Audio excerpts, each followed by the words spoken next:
Hello, this is Jordan bringing you our first patient update since the clinic's brief hiatus in September.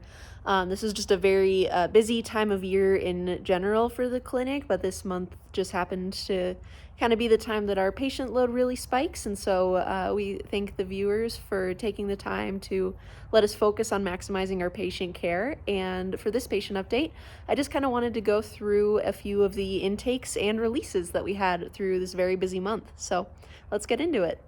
Swainson's Hawk 25150 came to us from Newdale, Idaho, presenting with mild ocular trauma and an infestation of biting flies in their ears. This patient has been offered supportive care for a couple of weeks and is already flight conditioning in preparation for what we hope to be a quick turnaround for release. Swainson's Hawk 25151 from Farson, Wyoming was found thin and dehydrated and later diagnosed with an infection of leukozytozoan, or a blood parasite.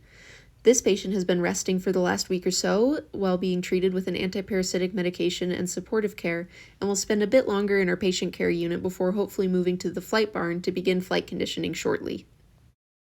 Swainson's Hawk 25154 came in from Driggs, Idaho with a right pelvic fracture and internal trauma.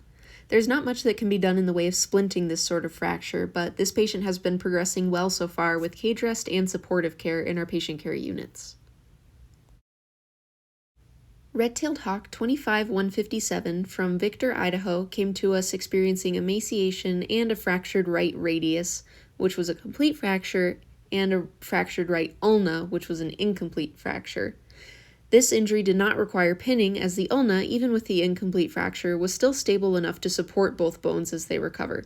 This patient is currently in a figure 8 wrap, stabilizing the right wing as they begin to regain some weight and recover from that injury.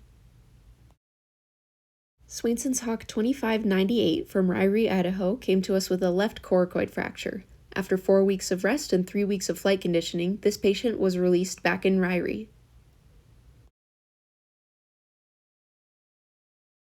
Swainson's Hawk 25120 from Bedford, Wyoming spent about a month and a half in our clinic recovering from emaciation, which you can learn more about in our August 8th, 2025 patient update, where Caroline talks about nutritional emaciation and the concept of failure to thrive. After regaining weight and building up muscles critical for flight, this young bird was transported back to Bedford for release.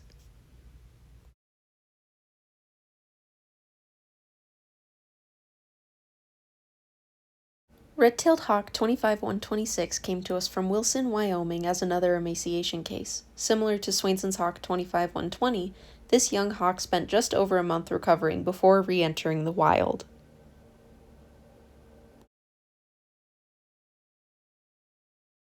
Red-tailed Hawk 25145 from Victor, Wyoming was a very unique case of severe internal trauma. Luckily, this large adult red-tail did not sustain any fractures during what we assume was a car collision, as this patient was found on the side of the road, and only needed a few weeks of supportive care before she was ready to be released. And that's all for this patient update. Thank you for joining us. Remember, if you want to do your part in keeping wild birds wild, then you can click the link in the description below or visit our website directly. Thank you.